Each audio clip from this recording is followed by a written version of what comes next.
Unveiling Olympus, the 30-year financial scandal behind Japan's collapse.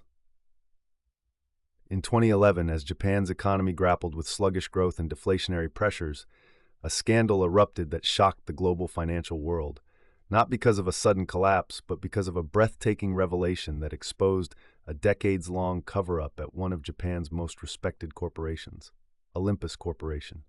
Best known for its medical and optical equipment, Olympus had managed to conceal losses estimated at over $1.7 billion for more than 30 years, weaving a web of deception that involved elaborate accounting tricks and shadowy advisory fees. This is the story of how corporate malfeasance was hidden in plain sight for decades, what it reveals about Japan's corporate culture, and how the scandal rippled through global markets, pushing regulatory reforms and investor vigilance to new heights. The Olympus scandal matters because it hits at the core of trust in corporate governance and financial transparency, cornerstones of global investment and economic stability. When a company like Olympus, with a market capitalization of roughly $6 billion before the scandal broke, can obscure losses that amount to nearly a third of its valuation, it raises urgent questions. How did auditors, regulators, and investors fail to detect this for so long? What mechanisms allowed one of Japan's most venerable companies, dating back to 1919, to systematically falsify accounts and mislead shareholders? And crucially, what can the rest of the world learn to prevent similar episodes? To understand the mechanics behind the Olympus scandal, we must start with the principles of accounting and corporate finance that were bent, indeed broken, to hide the truth. In corporate accounting, losses are usually reported promptly to ensure accurate valuation and risk assessment. But Olympus engaged in a prolonged form of what's called loss concealment, where companies disguise losses by recording them as costs associated with unrelated transactions or disguising them within assets to avoid hitting the income statement directly. This practice is sometimes referred to as big bath accounting, when companies dump losses all at once. But Olympus took it further, sporadically covering up losses as they arose, for decades. At the heart of the scandal were a series of suspect acquisitions between 1992 and 2008, where Olympus paid vastly inflated fees to obscure entities, advisory fees amounting to hundreds of millions of dollars, allegedly for consulting and restructuring advice. The actual consulting work was minimal or non-existent. Instead, these fees were a conduit for writing off losses through complex financial arrangements. This meant that rather than recognizing clear impairments or losses on bad investments or assets, Olympus shifted these losses off the books into consulting fees paid to intermediaries, who then funneled money back into the company or other suspect accounts.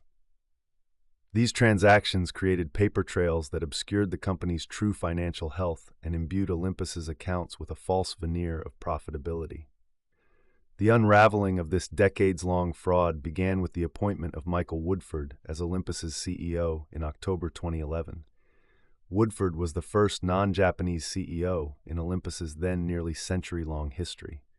Within weeks, Woodford uncovered transactions that didn't add up, including €1.7 billion in suspect advisory fees linked to acquisitions such as Gyrus Group, a British medical equipment company acquired in 2008.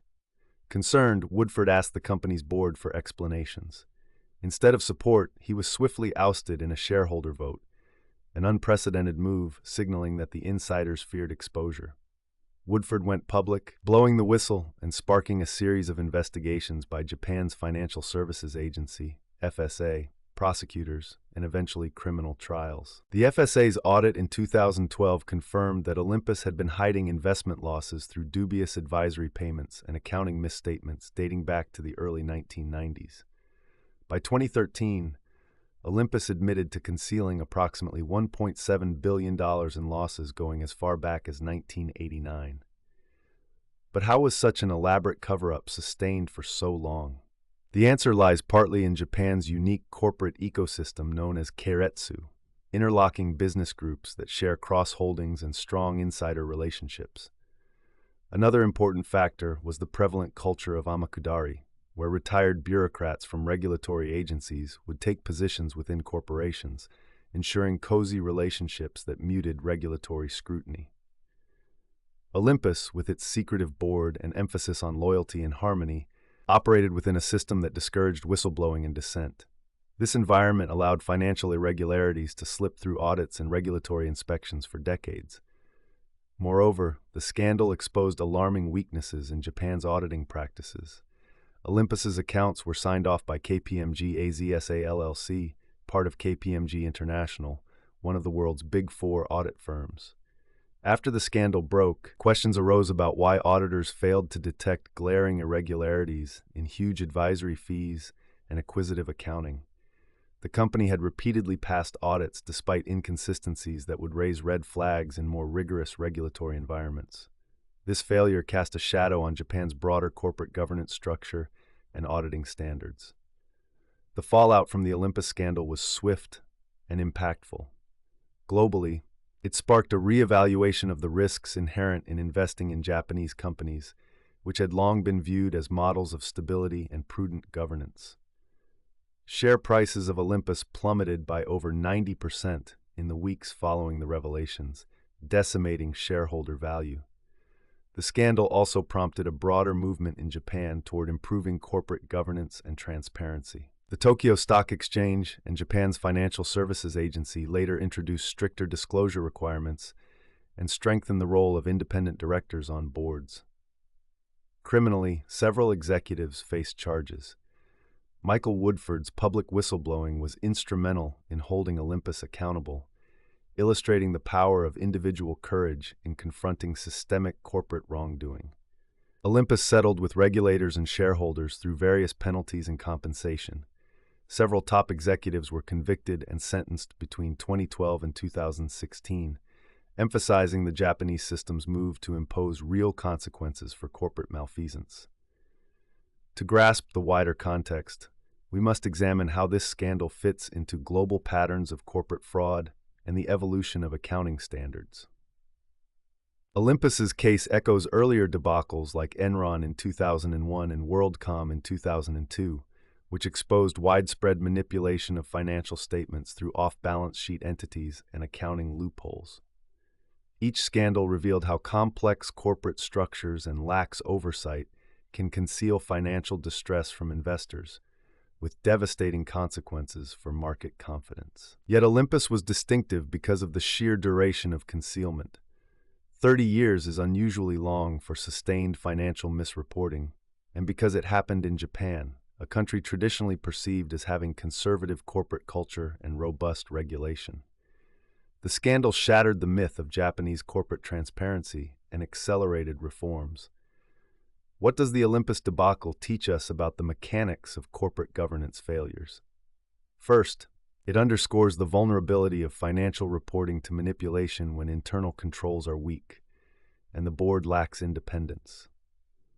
Olympus's board consisted mostly of insiders with limited oversight from unaffiliated directors, enabling executives to override controls and hide losses. Second, the case highlights the importance of external oversight, from auditors to regulators, and what happens when these institutions fail to act independently or rigorously.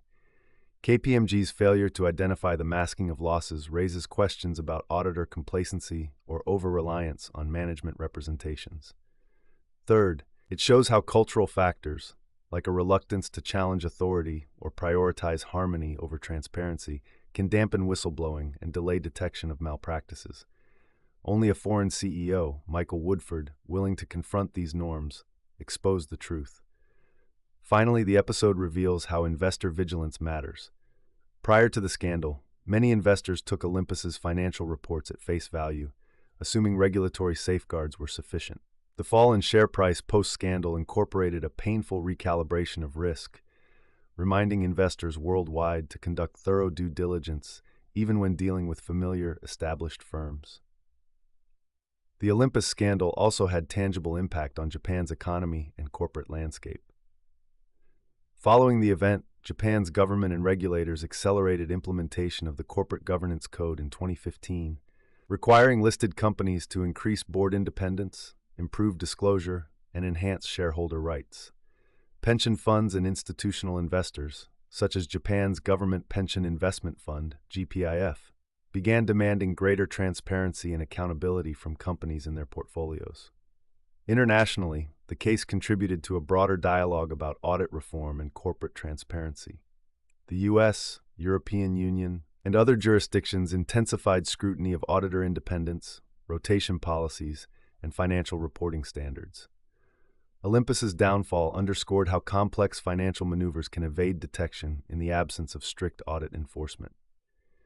For everyday people, this scandal reverberates in the trust placed in companies whose products, medical devices, in Olympus's case, affect health and safety. When corporations prioritize hiding losses over honesty, every stakeholder loses. Employees risk jobs, investors lose money, suppliers face payment uncertainty, and consumers suffer reputational hits that may erode confidence in products. At the end of the day, Olympus's 30-year cover-up is a stark reminder that even the most venerable institutions are vulnerable to decay when checks and balances fail. It is a cautionary tale about the perils of opaque corporate cultures, insufficient regulatory rigor, and the global consequences of financial dishonesty. The mechanics of the fraud were almost laughably simple in retrospect. A series of bogus advisory fees disguised as legitimate expenses, secretly funneling funds to erase losses accumulated during a round of risky acquisitions in the 1990s and 2000s. But the complexity was in sustaining silence and complicity for 3 decades, involving executives, auditors, and regulators. For investors and analysts, the red flags were buried in plain sight in the form of unusually high advisory fees without clear business outcomes, inconsistent earnings patterns, and opaque disclosures regarding acquisitions. Yet without an internal whistleblower or external pressure, these signs went unheeded.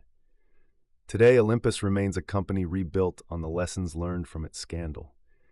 Its post-crisis reforms increased transparency and tightened governance, and it refocused on its core medical imaging and scientific solutions business.